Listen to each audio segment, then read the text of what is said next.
Paz, queridos, sou o pastor Márcio Budu, da Paróquia das Missões. Estamos aqui mais uma vez para darmos continuidade ao nosso estudo do Apocalipse.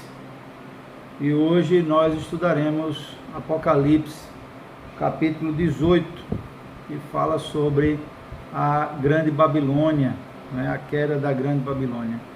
Desde já sejam todos bem-vindos e espero que esse estudo seja edificante para a sua vida. Bem-vindo Clebson, bem-vinda Gilmere e todos os demais irmãos que estão chegando. Amém? Vamos orar, vamos entregar esse tempo nas mãos do Senhor. Senhor, em nome de Jesus, nós queremos, Pai, entregar as nossas vidas a Ti e esse tempo de estudo da Tua Palavra na Tua presença. E te pedir, Pai, que o Senhor, através do Teu Espírito Santo, venha iluminar as nossas mentes e corações para que possamos compreender a Tua Palavra e que essa Palavra seja firmada em nós e que possamos também, Senhor, lembrar de praticá-la sempre que tivermos oportunidade e que ela também nos sirva de alerta, de lembrete de que as Tuas profecias irão se cumprir no tempo determinado. Abençoe cada um, nos dirija, nos proteja e nos dê entendimento, Senhor. Em nome de Jesus. Amém. Amém. Sejam todos bem-vindos. Amém. Então nós vamos, assim como estamos fazendo já, vamos fazer a leitura, fazendo a leitura do texto e logo em seguida comentário, Esse Apocalipse capítulo 18, aí nós vamos ler aí pelo menos em três partes aí o texto, para que fique mais fácil compreensão. Só recapitulando, nós iniciamos o livro do Apocalipse, falando sobre a mensagem do Senhor às 7 igrejas, e então logo em seguida houve os 7 selos que foram desatados, do livro da vida. Logo em seguida houveram as 7 trombetas e as 7 taças, os 7 cálices, da ira de Deus, também chamados de 7 flagelos. E nós já vimos também sobre a questão da besta, do dragão e do falso profeta, que é chamada a trindade satânica, que irá atuar nesse mundo. E agora, já bem perto do fim, depois dos 7 flagelos, que é a destruição completa, o texto vai tratar aqui sobre a destruição da Grande Babilônia, no capítulo 17 e no capítulo 18 fala sobre esse assunto. Os 2 capítulos são complementares sobre o mesmo assunto.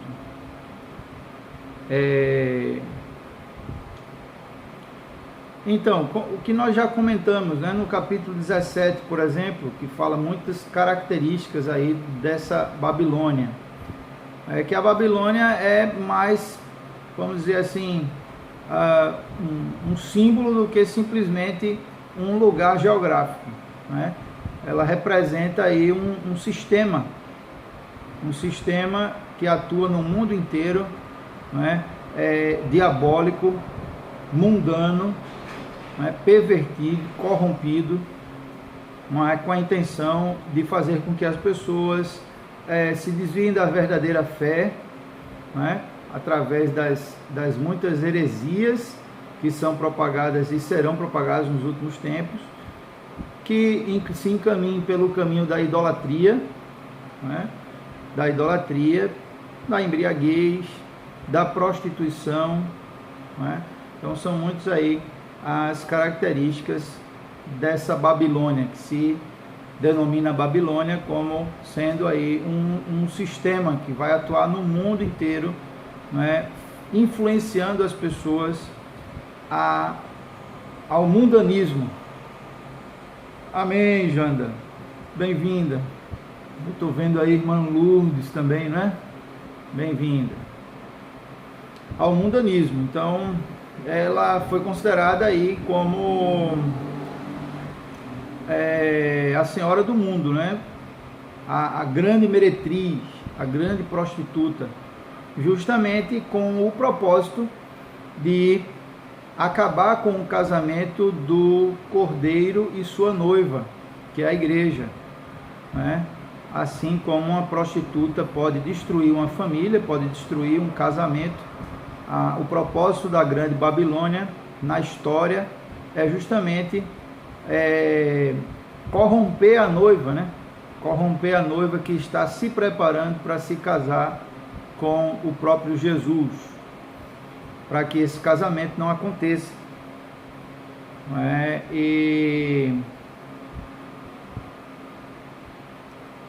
Então essa Babilônia pode representar aí no decorrer da história, não é, como sendo um centro de sedução, não é, mundial. Ela também tem referência direta aí com a riqueza, com ostentação, aí fala de ouro, de pérolas, de pedras preciosas, não é? Não quer dizer que a riqueza é pecado, nem que o rico só pelo fato de ser rico vai para o inferno, de forma alguma, muito pelo contrário, o rico pode ir para o céu, mas está falando aí que a riqueza pode ser perigosa e levar as pessoas a se apegar às coisas materiais, às coisas desse mundo, né, ao ter amor ao dinheiro e através disso se apegar tanto a esse mundo e acabar se afastando de Deus e do propósito de Deus para a sua vida. Então, como eu falei, por exemplo, a proposta do anticristo em relação aos ricos desse mundo vai ser muito tentadora, até porque pelo sistema do anticristo, quem não colocar a marca da besta não vai poder fazer nenhuma operação financeira, nem comprar, nem vender nada, absolutamente nada. Então isso vai ser algo muito difícil, principalmente para aqueles que tiverem uma quantidade de dinheiro muito grande, porque eles não irão poder movimentar esse dinheiro que tem se não colocar a marca da besta. E quem colocar a marca da besta vai para o inferno. Então, está claramente descrito no texto que nós já estudamos, né? Nós podemos citar aqui, por exemplo, Apocalipse capítulo 14, versículos do 9 ao 12, fala sobre isso, não é? Sobre essa afirmação que eu acabei de fazer, né? E a Babilônia aqui também é um símbolo da religião, da rebelião, quer dizer, da rebelião humana contra Deus. O sistema do mundo que se opõe contra Deus. Uma grande meretriz, também representa uma religião apóstata, que abandonou a verdadeira fé. E podemos dizer que a Babilônia representa o mundo, entre aspas, que é o mundo que o apóstolo Paulo fala, né? Como as coisas desse mundo relacionadas às obras da carne, a um sistema diabólico gerenciado pelo diabo e influenciando as pessoas a se afastarem de Deus. Bem-vinda, irmã Socorro, Marluce, não é? Ela fala também que é morada de demônios, em contraste com a Nova Jerusalém, que é morada de Deus. Amém? Então vamos ao texto. Depois dessas coisas, vi descer do céu outro anjo que tinha grande autoridade, e a terra se iluminou com a sua glória.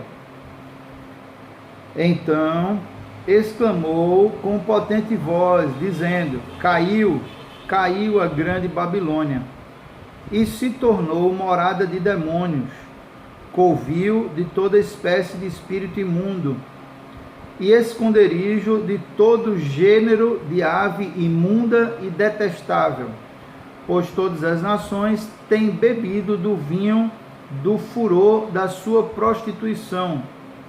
Com ela se prostituíram os reis da terra, também os mercadores da terra, que se enriqueceram à custa da sua luxúria. Ouvi outra voz do céu dizendo: retirai-vos dela, povo meu, para não serdes cúmplices com seus pecados, e para não participardes dos seus flagelos, porque os seus pecados se acumularam até o céu.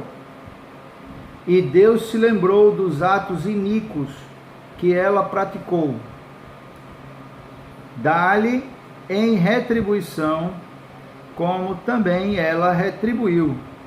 Pagai-lhe em dobro, segundo as suas obras, e no cálice em que ela misturou bebidas, misturai dobrado para ela. O quanto a si mesma se glorificou e viveu em luxúria, dá-lhe em igual medida tormento e pranto, porque diz consigo mesma: estou sentada como rainha, viúva não sou, pranto nunca hei de ver. Por isso, em um só dia sobrevirão os seus flagelos, morte, pranto e fome, e será consumida no fogo, porque poderoso é o Senhor Deus que a julgou. Então ele está falando aqui que a queda da Babilônia é um fato consumado por Deus, já está decretado por Deus. Deus já estabeleceu esse decreto, quando ele diz aqui que esse anjo, com uma potente voz, que dá aqui uma descrição clara de que é um anjo de Deus. Ele diz aqui: o anjo que tinha grande autoridade, e a terra se iluminou com a sua glória. A terra se iluminou com a sua glória. Esse anjo exclamou com voz potente, dizendo: caiu, caiu a grande Babilônia, e se tornou morada de demônios. Então, o que a grande Babilônia aqui está falando, na verdade, aí sim, mais do que antes, não está se referindo somente à questão de ter relação aí com um local, como nós falamos no capítulo 17, com a cidade, que tudo leva a crer que seja Roma, como o centro aí do mundo, o centro do Império Romano, e das grandes perversões que houve sobre a terra, e hoje relacionado a Roma como o centro da Igreja Católica Romana, que por sua vez tem ligação direta com toda a cultura ocidental, que é a cultura que mais promove e incentiva o pecado, principalmente relacionado a essa questão de prostituição, e outras coisas mais. Mas essa Babilônia aí está se referindo a um sistema religioso, um sistema econômico, um sistema político sem Deus e anti-Deus. Eu acho que a mensagem principal que a gente tem que entender sobre a grande Babilônia é isso, que Deus está aqui tratando da grande Babilônia como um sistema mundial, um sistema que atua no mundo inteiro, interferindo e influenciando na questão religiosa, econômica, política, sem Deus e anti-Deus, anticristão. Então tudo que é contrário a Deus, à vontade de Deus, aos princípios e valores da palavra dele, vai ser destruído aqui, vai cair. A queda é um fato consumado. por um decreto de Deus. Deus decretou, aí sim, a queda da Grande Babilônia, de todo o sistema, exatamente, Clebson. A Babilônia torna-se morada de demônios, né? E aí nós podemos, né, dizer, por exemplo, que a igreja, né, é onde Deus habita, né? Igreja no sentido de nós somos igreja do Senhor.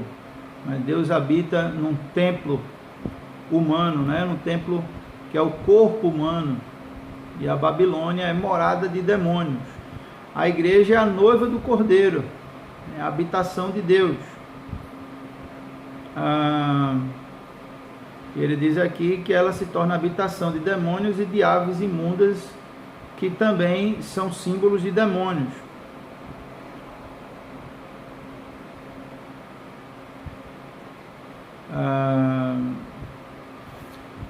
Então, e qual é a razão dessa queda? Ele diz aqui, versículo 3, né?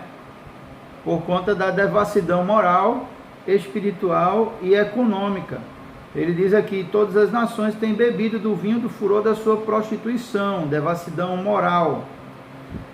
E com ela se prostituíram os reis da terra e também os mercadores. Se enriqueceram à custa da sua luxúria, né? Então, devassidão moral, espiritual e também econômica. Ele está falando aí dos mercadores, provavelmente se referindo aí aos comerciantes, né, que se enriqueceram à custa dessa cultura, né, desse sistema que promove o pecado. Então, é um sistema religioso e econômico que poluiu o mundo inteiro. Esse sistema, ele intoxicou as pessoas do mundo inteiro, levando as pessoas a adorarem o dinheiro e a se prostrarem diante de outros deuses, né? Tendo o dinheiro até como um deus. Os prazeres desse mundo também como um deus, né? E a Altamir está por aí, Carla também, né? Bem-vindos. Então, como muitos hoje, o dinheiro é o maior senhor de escravos do mundo, né? E o propósito do diabo é que as pessoas sejam escravizadas pelo dinheiro. E por causa de dinheiro perde a saúde, perde a família, perde tantas coisas boas e importantes, e depois gasta o dinheiro para tentar recuperar tudo isso e não consegue mais. Os homens embriagados pelo espírito da Babilônia, amém, graça e paz, amaram o mundo e as coisas que há no mundo, como fala lá em 1 João, não ameis o mundo nem as coisas que há no mundo, né? Porque tudo que há no mundo passa junto com a sua cobiça, né? A concupiscência dos olhos, a concupiscência da carne e a soberba da vida, né? É do mundo e passa, vai ficar com o mundo, né? Mas aquele que faz a vontade de Deus permanece para sempre. Amém? E ele disse que quem ama o mundo, o amor do Pai não está nele. Ou a gente ama o mundo e odeia a Deus, ou a gente ama a Deus e odeia o mundo.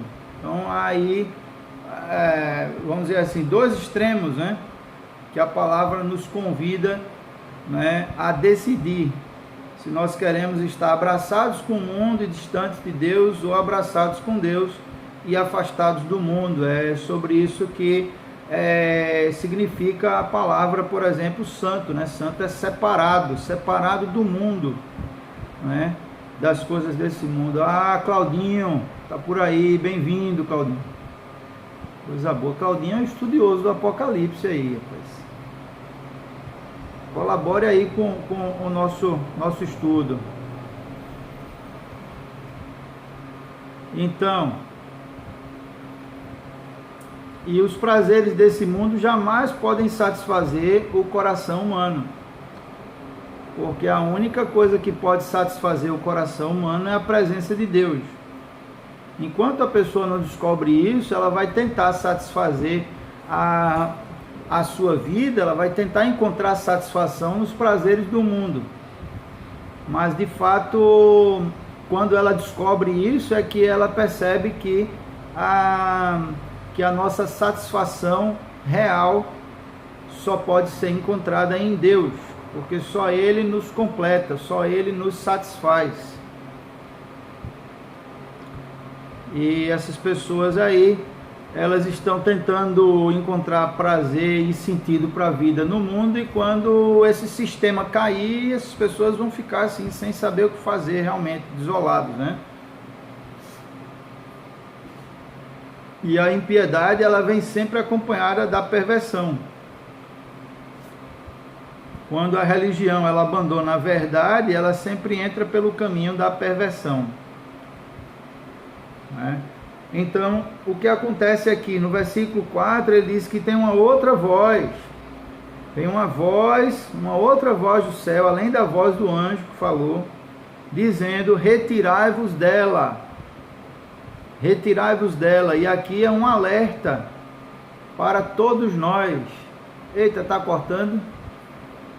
Alguém mais dá um retorno aí, vê se está ok. Pode ser minha internet ou a internet de vocês. É uma orientação aqui para a igreja. Retirai-vos dela, quer dizer, é para a igreja não se envolver com esse sistema, para a igreja não estar participando desse sistema, não é? Sair, literalmente. Tá ok, não é? Então deve ser a tua internet aí, Claudinho. Em todo o tempo, a igreja de Deus, ela deve se apartar do mal e do sistema do mundo e da falsa religiosidade, do pecado, né? Que no pecado nunca existe uma verdadeira comunhão. Então, o que eu vejo aí é que não é o sair geográfico, porque se for o sair geográfico, a gente vai ter que ir para o céu. Para a gente sair do mundo geograficamente, a gente tem que morrer. Mas é o sair, como Jesus falou em João capítulo 17, na oração sacerdotal que ele fez, ele disse que nós estamos no mundo, mas não somos do mundo.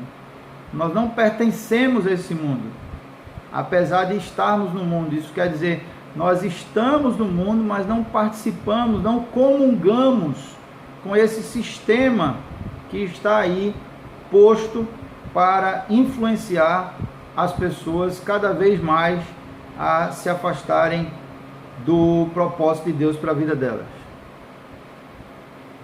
E sair da Babilônia significa não participar dos seus pecados, não ser enganado por suas tentações, não ser enganado pelas heresias promovidas pelos falsos profetas dos últimos dias, não ser levado pelas suas seduções, pela sua prostituição,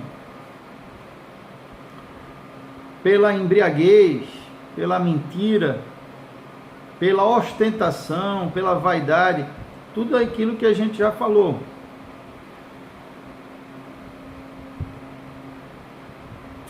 Amém? É isso que ele fala aqui, ó. Retirai-vos dela, povo meu. Estão vendo aí no versículo 4? Para não serdes cúmplices, estamos em Apocalipse 18, para quem chegou agora há pouco, 18, versículo 4. Ele diz aqui: retirai-vos dela, povo meu, para não serdes cúmplices em seus pecados e não participardes dos seus flagelos. O que dá a entender que uma coisa vai levar a outra, não é? Que se a gente se tornar cúmplice dos pecados da Babilônia, também seremos participantes dos seus flagelos. E cúmplice é aquele que dá apoio, né? Dá suporte, é aquele que concorda, é o cúmplice. Então, nós somos chamados por Deus para fazer a diferença nesse mundo. Somos chamados por Deus para nos posicionarmos contra tudo aquilo que é contrário à vontade de Deus. E como amigos que somos das pessoas que temos contato, nós devemos sim alertar sempre que necessário sobre o caminho mau. Isso é o que um amigo de verdade faz. Quem não faz isso é porque não é amigo, é falso amigo. Então, isso faz com que a gente não seja cúmplice, né? Porque para ser cúmplice não precisa só estar perto, precisa concordar, dar apoio, dar suporte, dar retaguarda, dar cobertura. E nós somos chamados justamente para influenciar as pessoas a se voltarem para Deus. Esse é o chamado da igreja. E a ser voz profética para que as pessoas possam perceber o caminho errado que estão caminhando e voltar-se para Deus, se arrependendo, pedindo perdão ao Senhor e possivelmente sendo transformados pelo Senhor após esse arrependimento e perdão. Amém? A igreja, para não se tornar cúmplice com a Babilônia, dos seus pecados, não é?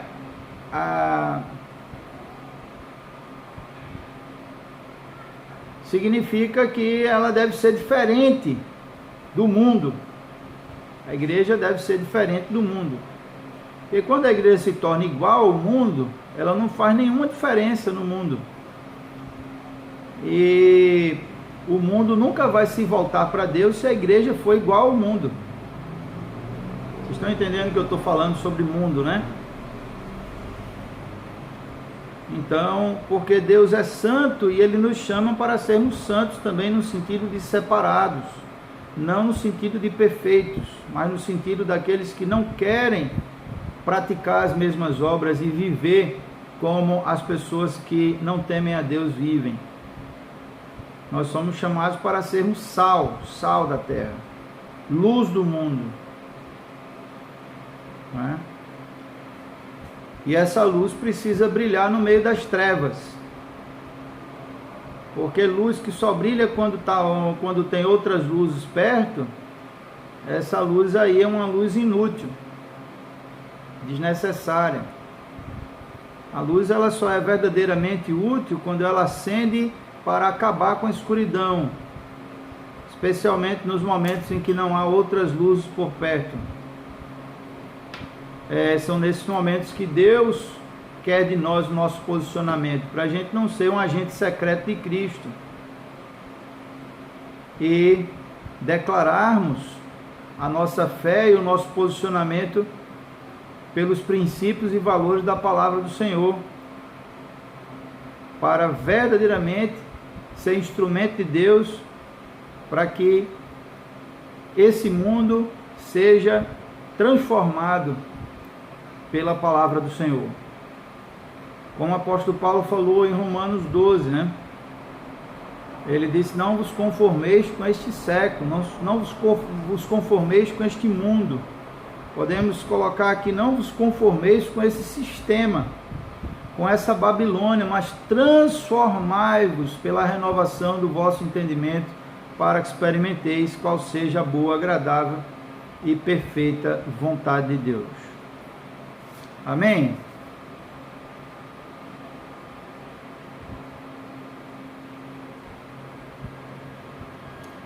Isso.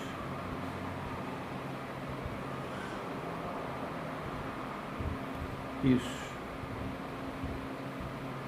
Então,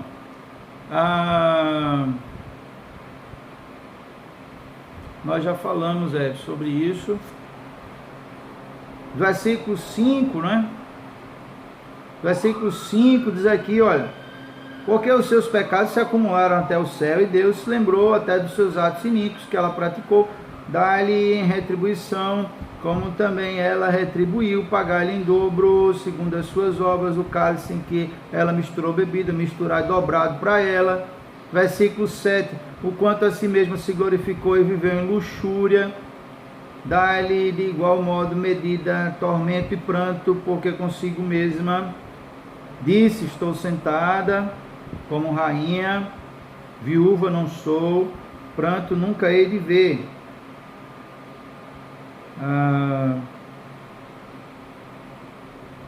Luxúria.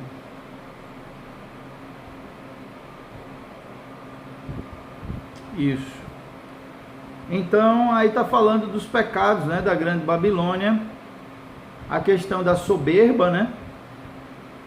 Fala aí da soberba. Estou sentada como rainha, quer dizer, eu estou numa posição de destaque, uma posição privilegiada, daqui eu comando tudo, mas tem outras palavras, é como se fosse assim: eu estou acima de tudo e de todos, está todo mundo abaixo de mim, né? Questão da soberba aí, do culto a si mesmo, né? Estou sentada como rainha. Fala que, por exemplo, viúva não sou, né? Então é como se fosse assim: eu não tô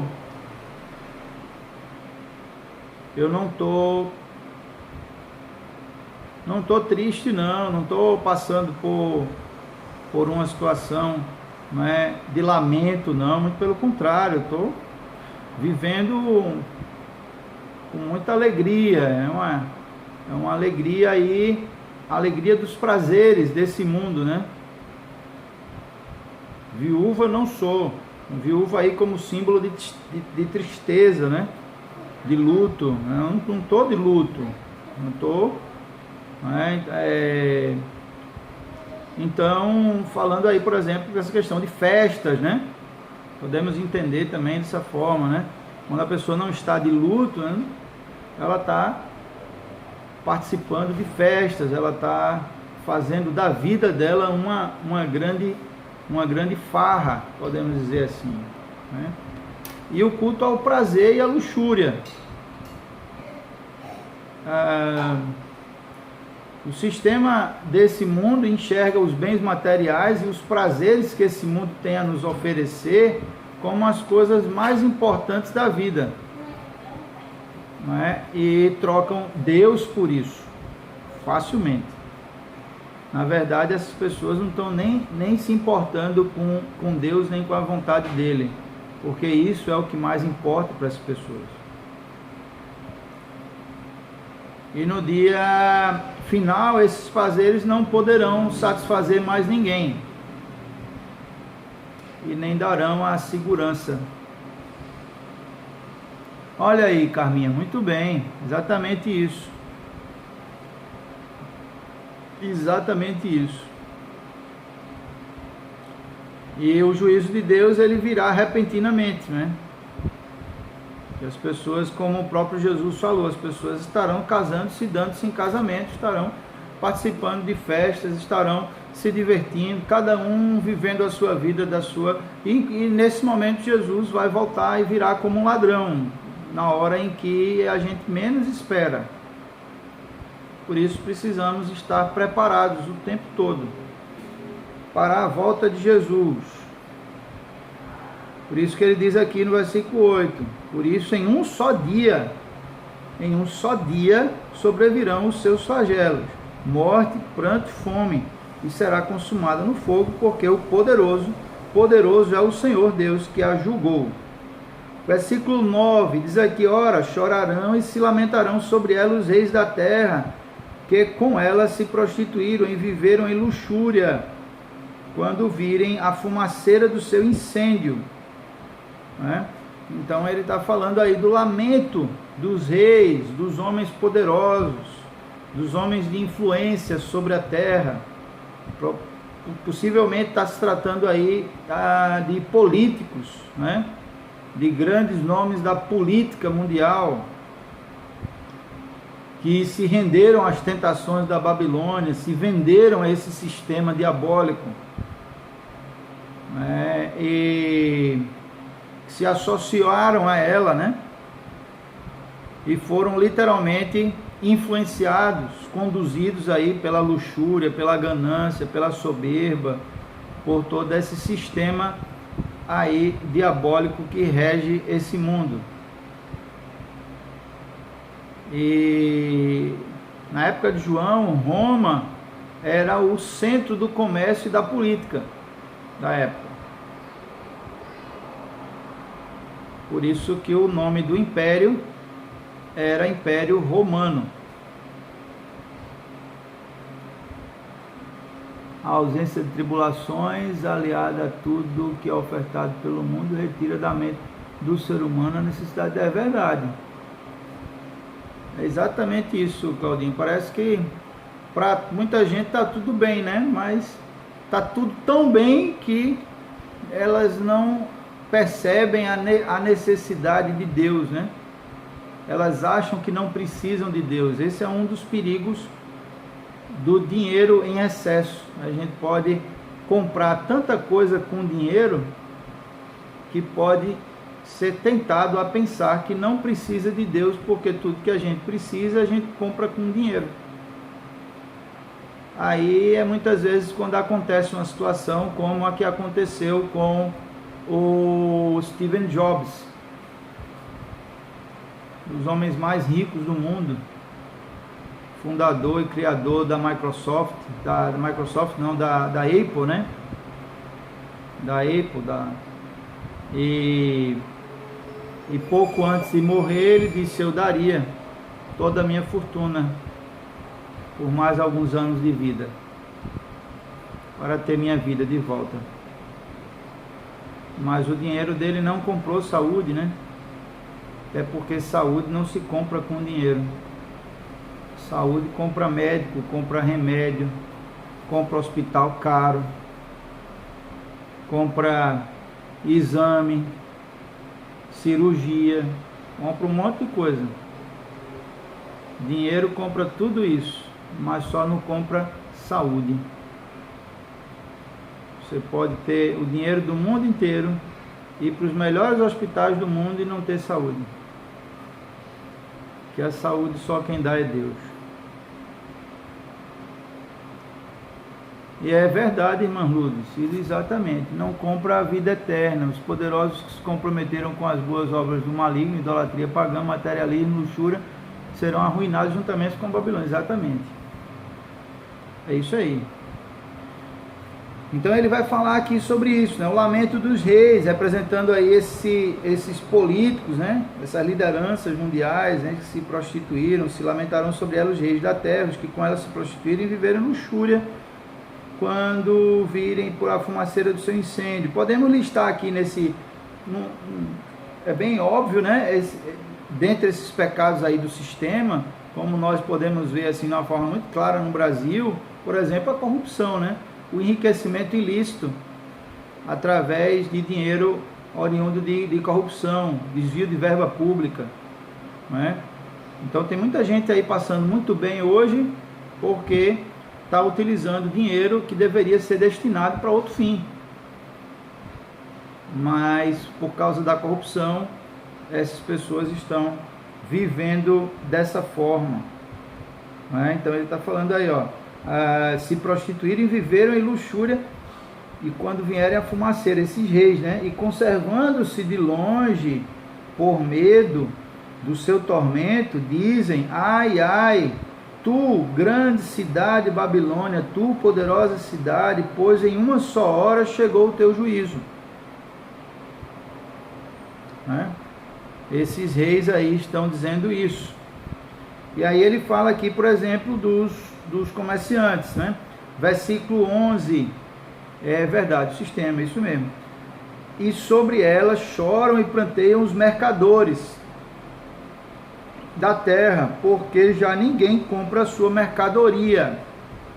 Os mercadores aí, aqui são representados pelos empresários, negociantes e todos aqueles que têm colocado o seu coração na ganância, na ambição, né? Na riqueza sem limites, nunca é suficiente, sempre mais e mais e nunca se satisfazem, não é? Nos deleites desse mundo, e também em promover através dessas indústrias, desses empresários, desses negociantes, né, produtos que estimulem a prostituição, a sedução, a embriaguez, né, que alimentam uma cultura diabólica nesse mundo, não é?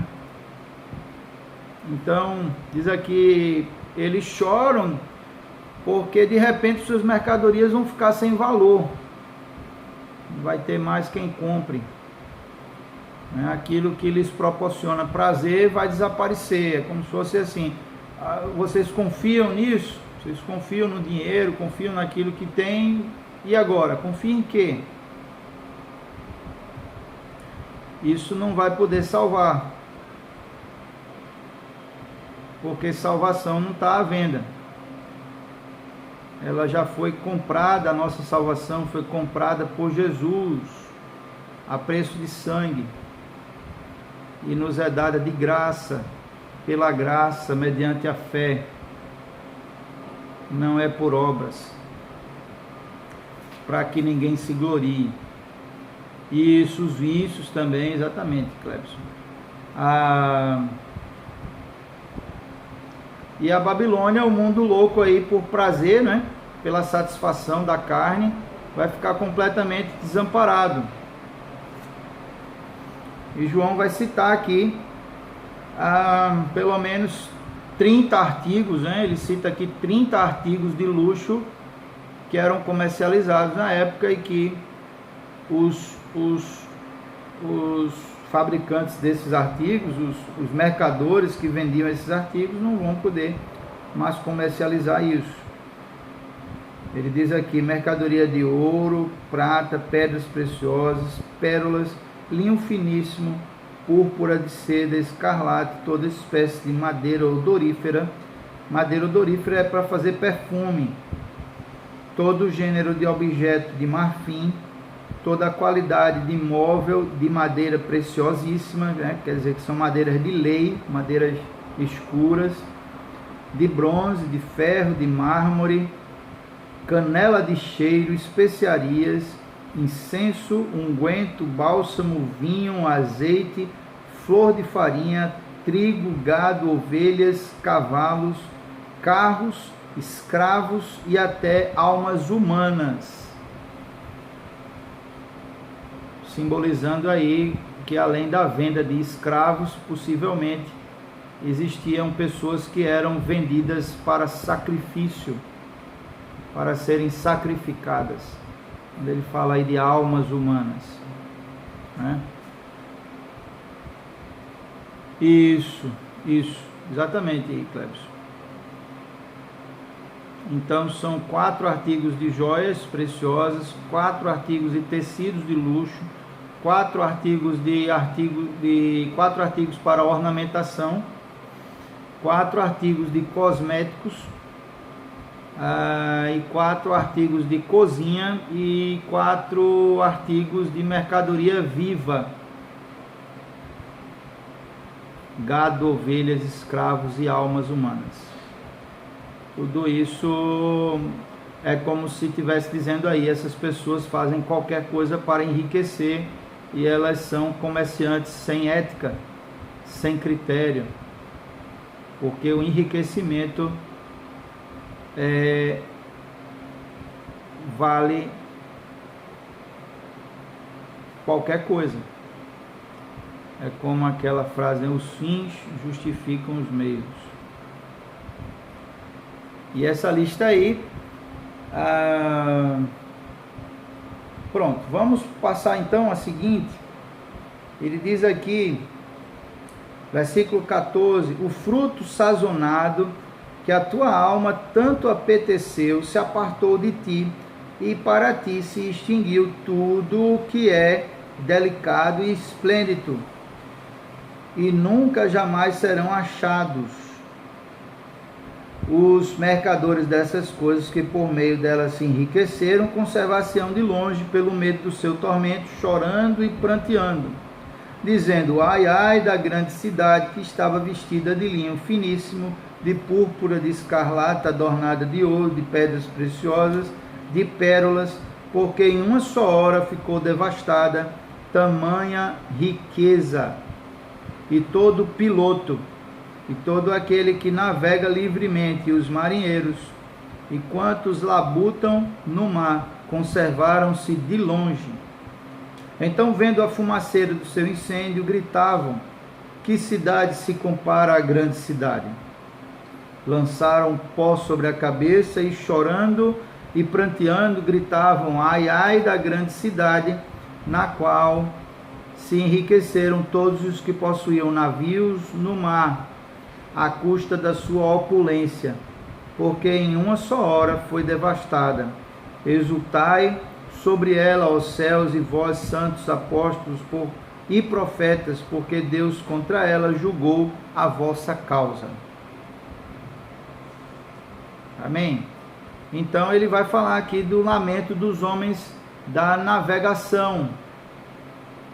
Isso, irmão Socorro, já falei aí sobre as almas humanas, mas se a irmã não ouviu, eu posso repetir. Menciona aí os pilotos, os passageiros, os marinheiros, né?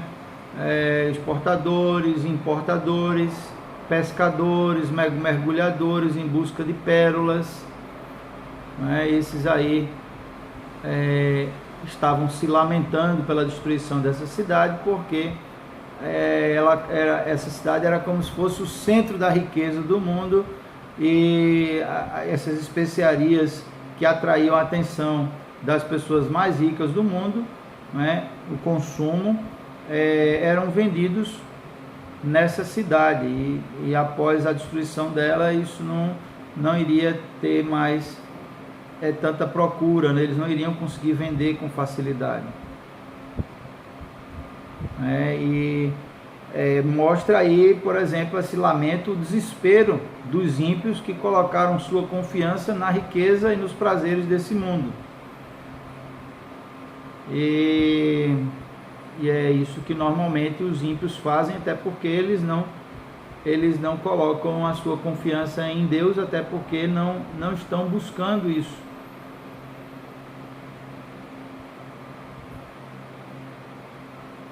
E só resta lamentar mesmo.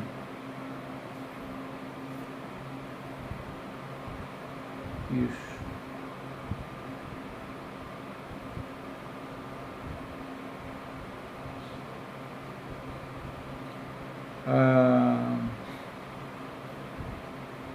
Deixa eu só verificar aqui o Severino fala sobre o fruto sazonado.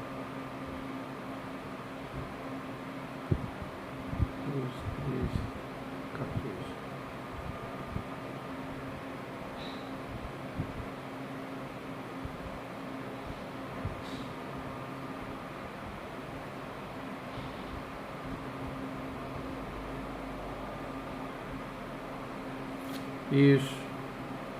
Olha, o Severino vai comentar aqui sobre o versículo 14. E aí sobre isso que eu estava querendo comentar com vocês. Ele diz aqui, ó: o fruto sazonado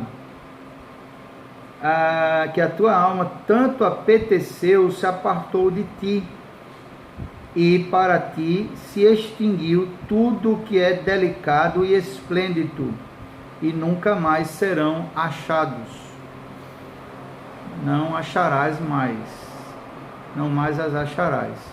O fruto do desejo da tua alma foi-se de ti, e todas as coisas gostosas e excelentes se foram de ti, e não as acharás, né? Então é como se ele estivesse falando aí realmente, ó, o que a grande Babilônia buscou colher, né? Essa colheita aí, ela teve a má sorte de escolher a última, né? Quer dizer, a colheita má, né? E diz aqui: o desejo da alma foi-se. né, ela ouvirá do Senhor dizendo não mais, quer dizer, vocês não vão poder provar desse fruto bom da colheita, porque vocês escolheram fruto mau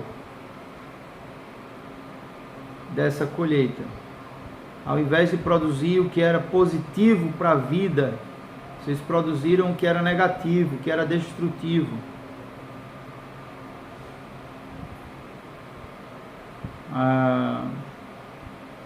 Isso mesmo.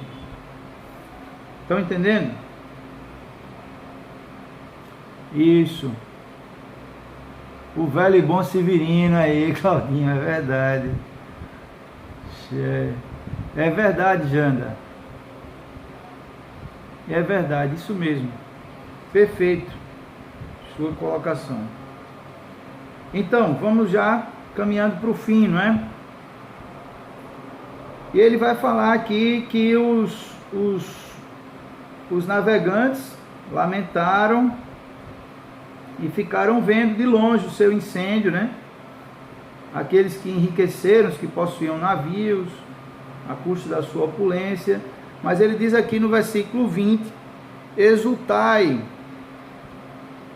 Exultai quer dizer, alegrai-vos, né? Alegrai-vos.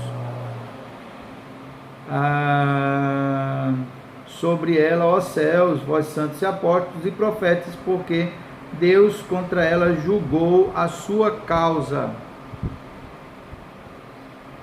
E em contraste com o lamento dos ímpios, a igreja estará no céu celebrando, né, que Deus cumpriu com toda a sua justiça, né, e os pecados dos ímpios não ficaram impunes, né, somente aqueles que se arrependeram, claro.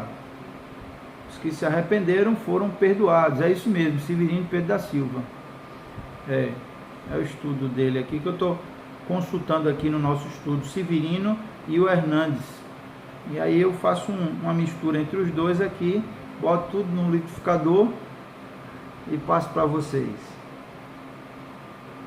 Então, ele está falando aí que a Babilônia, não sei se vocês lembram, mas falou no capítulo 17, que ela se embriagou com o sangue dos santos. Quer dizer, morreu muita gente por causa desse sistema diabólico chamado Babilônia. Muitos cristãos foram literalmente torturados, presos, mortos.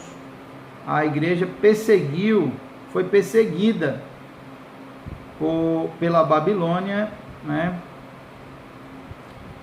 E agora a Babilônia está sendo julgada por isso.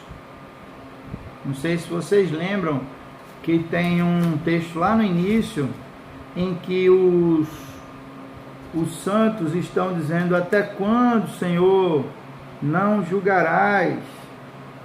Vocês lembram disso? Deixa eu ver se eu acho aqui. Até quando, Senhor? O Senhor não vai julgar? Aqui, ó, capítulo 6, versículo 10. Até quando, ó soberano Senhor, santo e verdadeiro, não julgas nem vingas o nosso sangue dos que habitam sobre a terra? É um clamor dos mártires, daqueles que foram mortos por causa do Evangelho, por causa da sua fidelidade ao Senhor. Então, mais ou menos isso aí, a Babilônia cai e a igreja de Cristo celebra, louva, né, a concretização final de tudo. Não é que a igreja está se alegrando com a desgraça alheia, mas com o juízo de Deus sobre aqueles que perseguiram a igreja e que não se arrependeram. Todas as coisas extravagantes que você gostava tanto já se acabaram. Choravam eles. Todo luxo elegante e o esplendor que você apreciava nunca mais será seu outra vez. Foram-se para sempre. Isso mesmo, Simone. É uma outra tradução aí, não é? Daquele texto, do versículo 14, né? Então, para a gente finalizar, nós estamos já nos aproximando de 1 hora. Então ele diz aqui,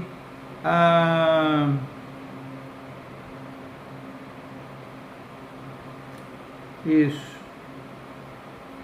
versículo 21, então um anjo forte levantou uma pedra como grande pedra de moinho e arrojou para dentro do mar, dizendo, assim com ímpeto será arrojada Babilônia, a grande cidade,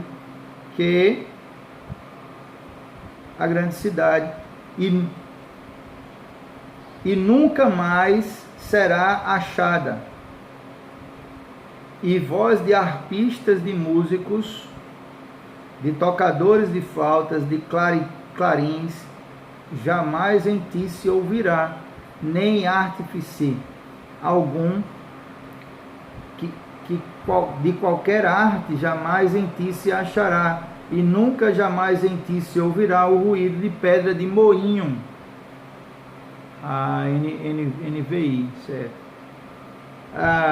Também jamais em ti brilhará luz de candeia, nem voz de noivo ou de noiva jamais em ti se ouvirá, pois os teus mercadores foram os grandes da terra, pois todas as nações foram seduzidas pela tua feitiçaria, e nela se achou sangue dos profetas, de santos e de todos os que foram mortos sobre a terra. Então, literalmente aí, a queda da Babilônia, ela se dá numa situação aí, onde ele está dizendo aqui que só se ouve voz de lamento, choro, não há voz de arpistas, não há mais festa, não há mais farra, não há mais alegria, não há mais música, não há mais nada disso. Não existe lá criadores de artes, possivelmente falando do artífice aí, sobre também aqueles que fabricavam imagens de escultura para idolatria, para serem cultuadas aí como peças de adoração, de idolatria. Ele está dizendo aí, não vai haver mais pessoas que façam artes em ti, não vai haver também suprimento de nada, os moinhos já não movem mais, quer dizer, não tem mais cereal, não tem mais grão para moer, não tem moinho trabalhando, porque vocês também não vão poder vender nada, não tem mais quem compre, foi tudo destruído, vocês deixaram de existir, Então ele diz aqui que não há mais luz também, um símbolo aí de uma efusão final da ira de Deus, porque Deus é luz. Ele diz que lá só vai ter trevas, Então a condenação eterna é justamente isso, é ir para as trevas, Trevas externas, trevas exteriores, trevas eternas. Então não tem uma relação de amor mais no lugar, porque não há noiva, não há noivo, não vai haver casamento, não vai haver vida, na verdade, Então ele está falando aí da destruição completa da Babilônia, o sistema que estava trabalhando como um sistema anticristão, anti-Deus, promovendo o pecado, incentivando o pecado no mundo, como um símbolo de oposição a Deus e à sua igreja. Esse sistema vai cair, para a glória de Deus, esse sistema vai cair, e será destruído. Até porque o propósito desse sistema era perseguir a igreja, perseguir os cristãos, matar cristãos ou corromper os cristãos, para que esses cristãos deixassem de andar com Deus, de buscar a Deus e viver os princípios e valores de Deus na sua vida, e passassem a viver uma vida mundana, uma vida onde pode tudo, onde não há renúncia de nada, sem nenhum critério. Então ele disse que a Babilônia é a sede da feitiçaria, um espírito que substitui Deus por magia, e o centro da perseguição da igreja no mundo. E o principal ponto que a gente deve observar é que a grande Babilônia representa esse mundo arrogante, sedento de prazer, que perecerá com todas as suas riquezas e prazeres sedutores, com toda a sua cultura e filosofia anticristãs, com as multidões que têm abandonado a Deus e vivido conforme os desejos da carne, seguindo a heresias dos falsos profetas. E, por exemplo, a teologia da prosperidade segue nesse sentido: fazer com que as pessoas sejam ambiciosas, gananciosas e queiram fazer troca com Deus, e achem que a felicidade está ligada à prosperidade. E de fato, se todo rico fosse feliz, se felicidade fosse sinônimo de riqueza, não existia nenhum rico que tirasse a própria vida, e já existiram vários. Porque felicidade não é sinônimo de riqueza. Felicidade, o caminho da felicidade está lá no Sermão da Montanha. Jesus, ele nos mostra, bem-aventurados são os limpos de coração, bem-aventurados são os mansos, bem-aventurados são os que têm fome e sede de justiça, bem-aventurado. Ele vai citando aí quem são aqueles que são felizes. Que tipo de gente que é feliz? São aqueles que seguem o caminho do Senhor, que têm a presença de Deus na sua vida. Amém? Independente se tem muito ou pouco dinheiro.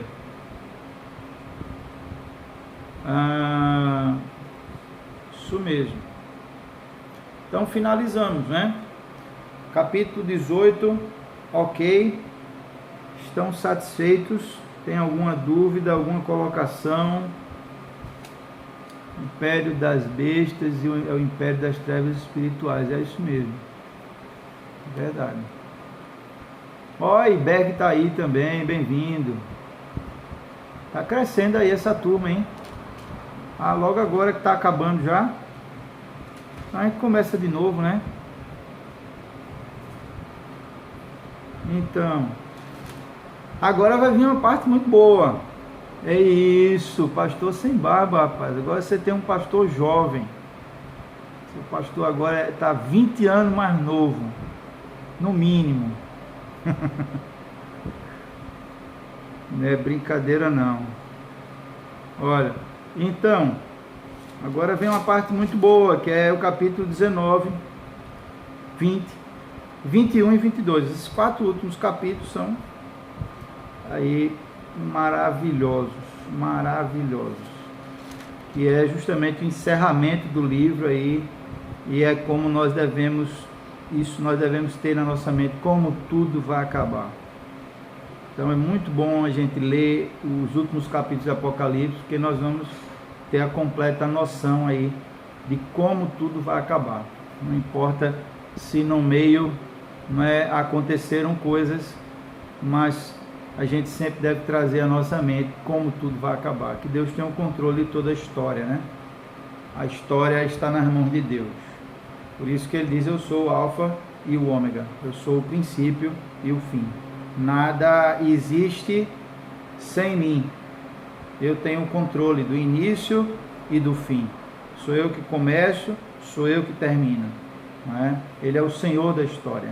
Ele é o Senhor de tudo, de todo o universo, das nossas vidas, e por isso nós devemos e podemos confiar cegamente nele, e entregarmos por completo a nossa vida, a nossa família, tudo que temos, tudo que somos para ele, para que possamos ser cada vez mais frutíferos nessa terra, sendo instrumentos dele, para que mais e mais pessoas possam conhecê-lo através das nossas vidas e viver essa verdadeira vida cristã que ele tem para nos oferecer. Amém? Então vamos orar, encerrar esse tempo aqui na presença do Senhor. Amém, é verdade, ele é o alfa e o ômega, o princípio e o fim. Ele começa e ele termina. Ele tem o controle de toda a história e nós podemos confiar plenamente nisso. Senhor, em nome de Jesus, nós te agradecemos por esse tempo aqui na tua presença, de estudo da tua palavra, e te pedimos, Pai, que o Senhor firme essas palavras no nosso coração, que sejam palavras de alerta, que sejam palavras de aviso, especialmente essas aqui do versículo 4, quando se refere especificamente à tua igreja, e o Senhor nos fala: retirai-vos dela, meu povo, para não seres cúmplices dos seus pecados e não participar dos seus flagelos.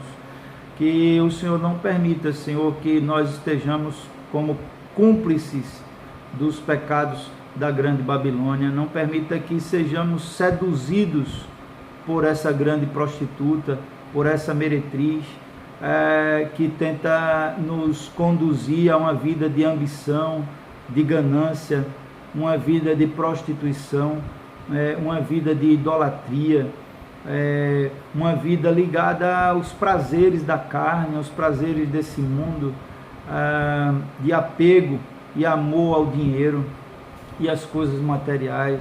Não permita, Senhor, que o nosso coração seja tentado, seja seduzido e venhamos a cair nesse laço maligno de sermos influenciados e nos envolvermos com esse sistema maligno, pecaminoso, que atua sobre toda a terra, gerenciado pelo diabo. Em nome de Jesus, nos livra, Senhor, disso, nos ajuda a estarmos sempre vigilantes e em oração, para que possamos resistir às tentações, não é? Porque o Senhor mesmo falou que o espírito está pronto, mas a carne é fraca. Nos ajuda, nos livra, nos guarda, nos alerta e nos faz, Senhor, sempre atentos, e para que estejamos preparados para o dia que o Senhor vai voltar. Que quando o Senhor voltar, não nos ache distraídos, mas nos ache vigilantes, atentos e preparados para o dia da tua vinda, que o Senhor virá nos buscar. Abençoe cada um de nós nessa noite, os nossos familiares, nossos amigos, nos livra dessa enfermidade que está assolando no mundo inteiro, e faça que tudo isso passe logo, Senhor, que possamos muito em breve retornar aos nossos cultos presenciais e às nossas rotinas normais, Senhor. Em nome de Jesus, abençoe os que estão em tratamento nos hospitais, esteja curando eles e também consolando os que já perderam seus entes queridos. Em nome de Jesus. Amém. Amém. Deus abençoe. Boa noite. Grande abraço a cada um de vocês. Obrigado pela companhia, pela presença de vocês aqui nesse estudo. Eu estou publicando todos esses estudos na minha página do YouTube, Márcio Budu. Então, se você entrar lá, você vai ver. Eu acho que só não tem 3.